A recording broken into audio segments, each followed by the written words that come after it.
Hello musicians, welcome back. My name is Buckydurddle, and today I'm doing another tutorial on the VCV Rack open source modular synthesis DAW.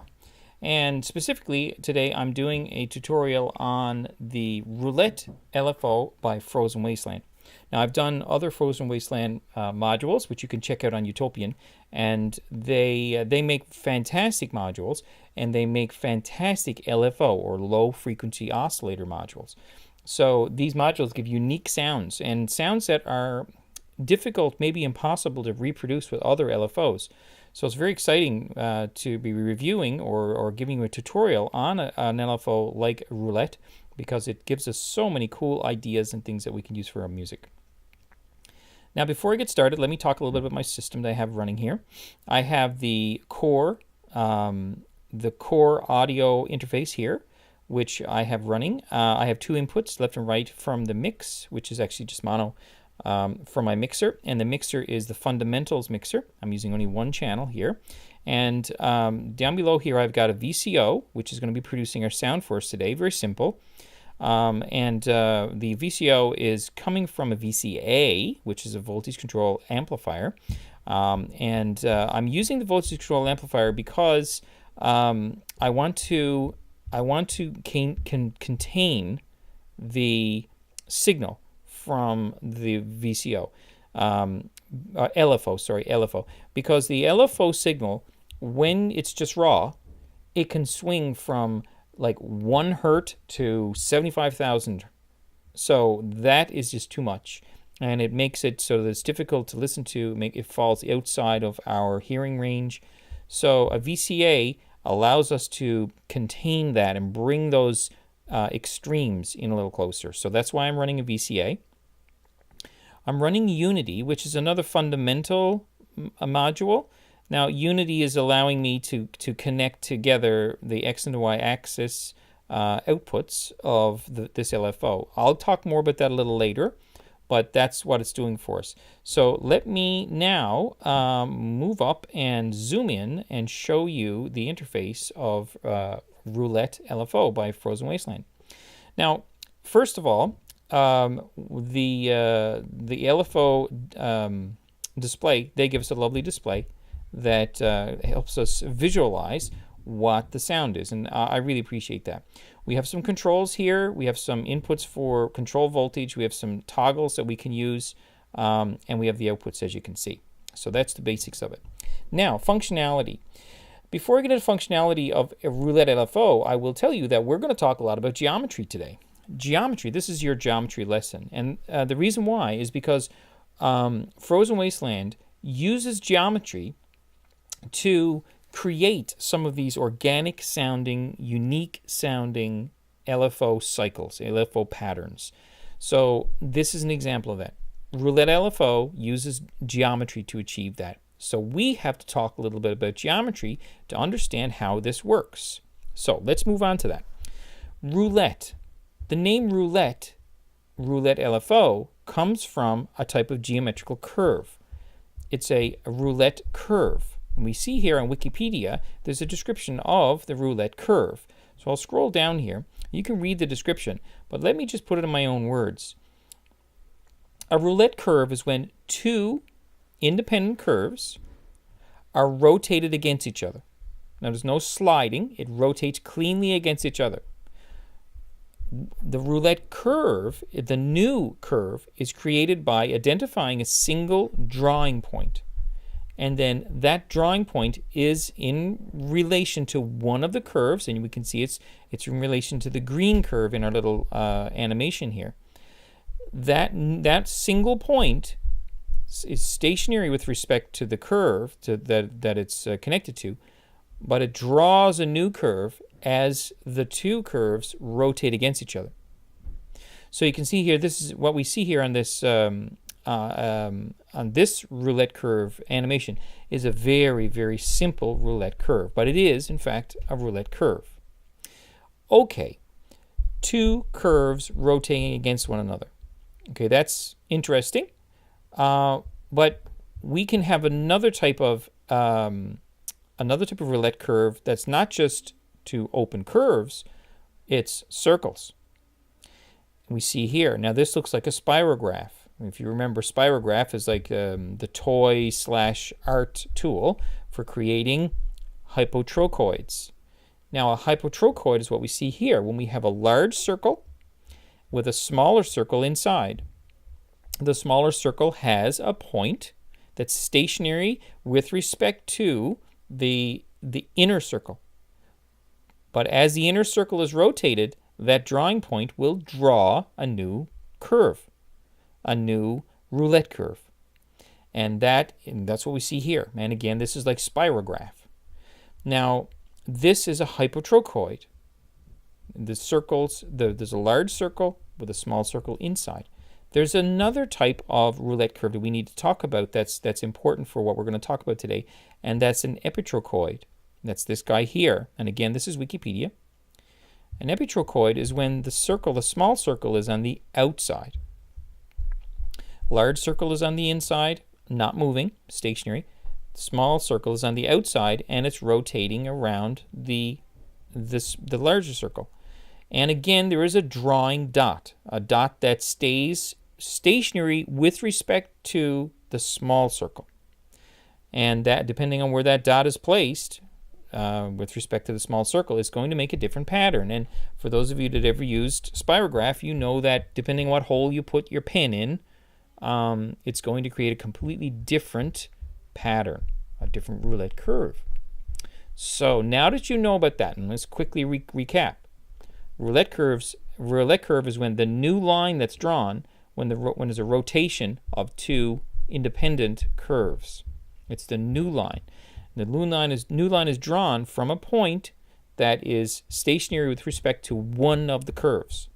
Okay, a hypotrochoid is when there's two circles, a large circle, which is a curve, and a small circle inside. The small circle rotates around the inside of the larger circle with a drawing point, and the drawing point creates a new shape. That new shape is what we're interested in. An epitrochoid is when the circle is rotating on the outside of the larger circle. Epitrochoid, same idea. The drawing point is stationary with respect to the smaller circle, and the larger circle stays still, and we have a new shape that's drawn called an epitrochoid. And this is all examples of roulette curves. Okay, now let's go back to Rack. Look what we see on the screen.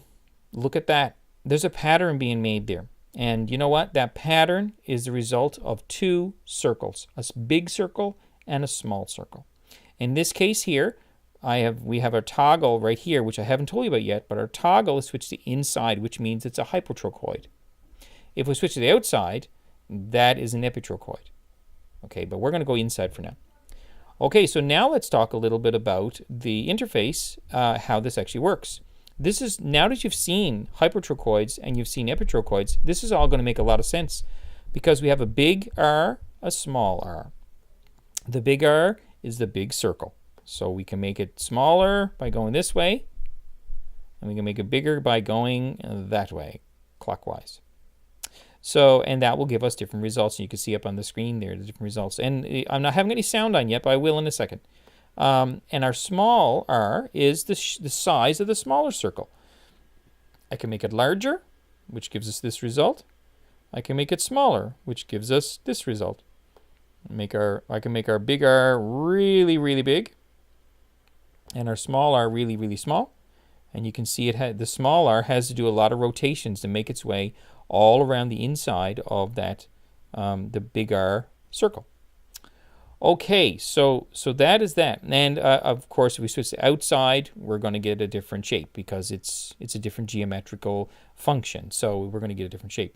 Now, before we go any further, I want to point out one small thing that I think it's a bug in the LFO, but I just want to bring it to your attention. You see right here, there's a little anomaly right here. This anomaly, it's like it's resetting itself to the beginning of the cycle. So rather than making a complete uninterrupted pattern all the way around, when it reaches the end of the cycle point, it resets itself. Let's turn up the volume now and hear this. So you can see we're getting some really interesting sound here from the LFO. And let's make the small circle a little larger. Now we're an epitrochoid because we're on the outside here now. Keep in mind. Let's make it even larger. And let's make our big R smaller. Now we're getting almost a complete circle because they're almost both like... So now let's switch to inside. And let's make our big one bigger. You see the anomaly right here? Okay, so let's make the small smaller and the big one bigger. Now look, we're getting, see, you can see the way it's making its way around the circle. You know, it's making its way around the circle. It's drawing a pattern for us. Okay, so now we've seen that. We've changed the sizes of the big and small, and we went inside, outside. Now let's look at the two other controls we have here. We have frequency, which if I turn it up,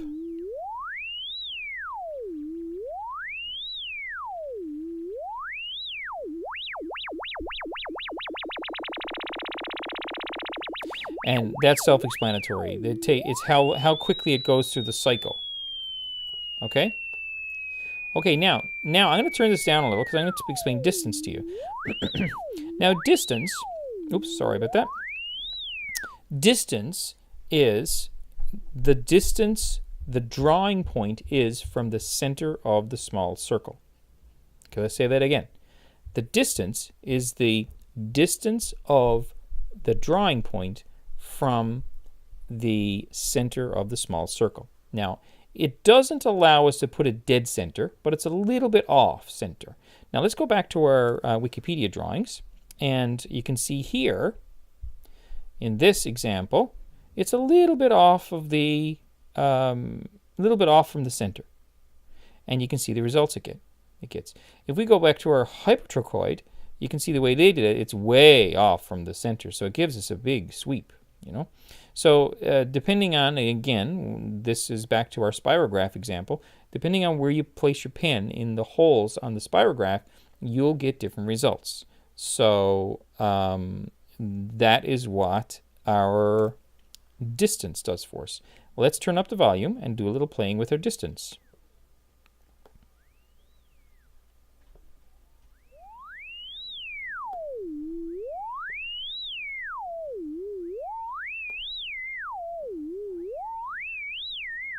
You can see the difference it's making.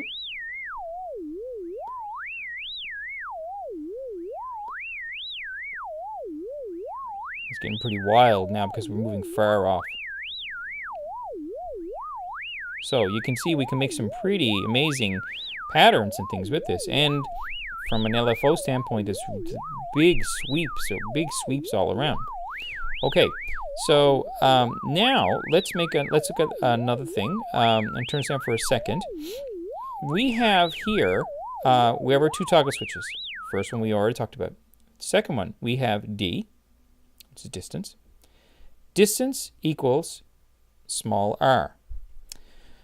Distance equals small r. So what this does for us is it makes the drawing point right on the perimeter of the small circle. That's what it does. It automatically does it. So if I switch to it, our distance control no longer works. You see this, distance no longer works. It overrides the distance and it places the drawing point right on the circumference, the perimeter of the small r. So now let's see what we get with that. We'll change some of our sizes and let's see what we get.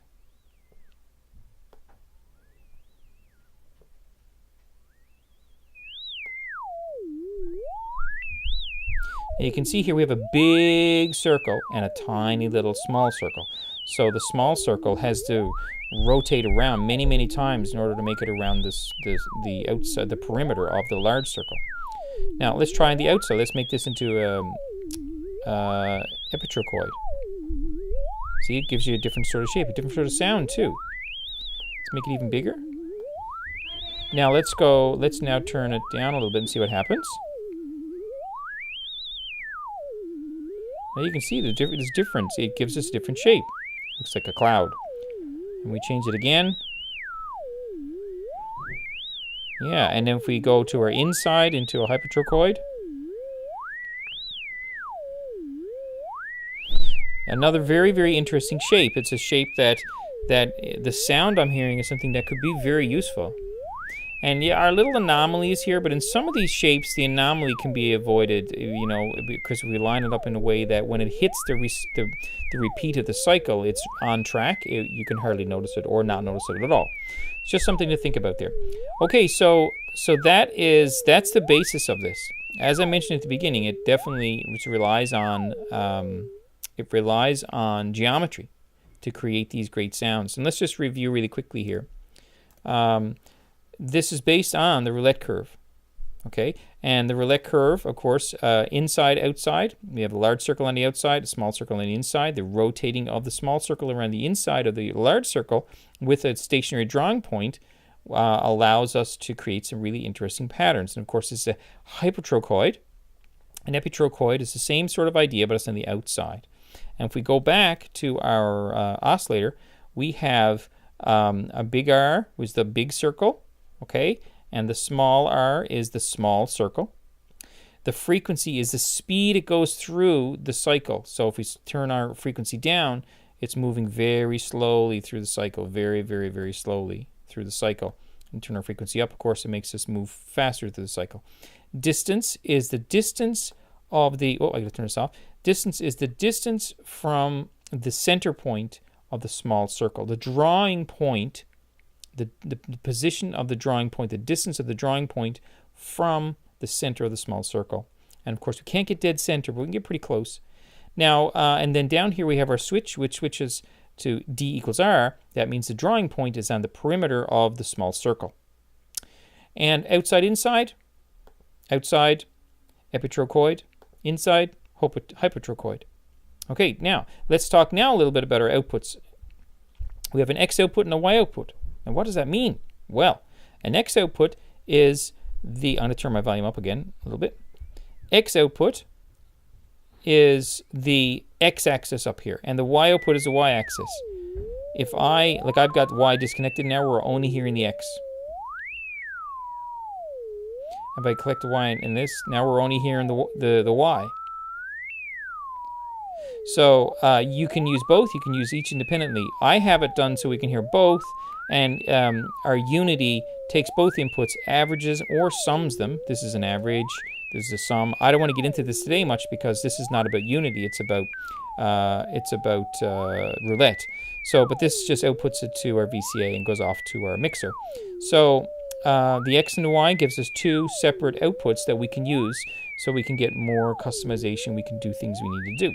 You can also, one last thing I want to say about this is that you can also take one of your outputs and you can control, with control voltage, you can control the different variables.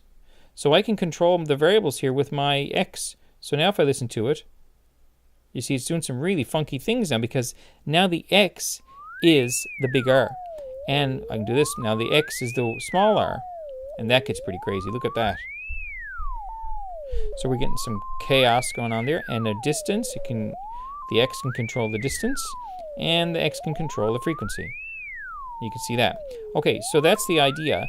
Now you can also use the Y, or you can use an external LFO to control these as well. So it just works like standard frequency, control voltage. And so these control voltages I'm not going to really get into much because this is standard stuff that is across all kinds of modules. That is the Roulette LFO. Now, if you use the Roulette LFO to make some music, I'd love to hear it. I'd love to hear what you're doing with this to make all kinds of experimental and crazy, unique sounds. So be sure to send me some links. I'd love to hear from you. I'd like to hear what you're doing. If you have questions about this LFO or other LFOs, feel free to contact me. You can contact me in the Utopian Discord. You can also contact me in the comments of this post. Feel free. I'd love to hear from you.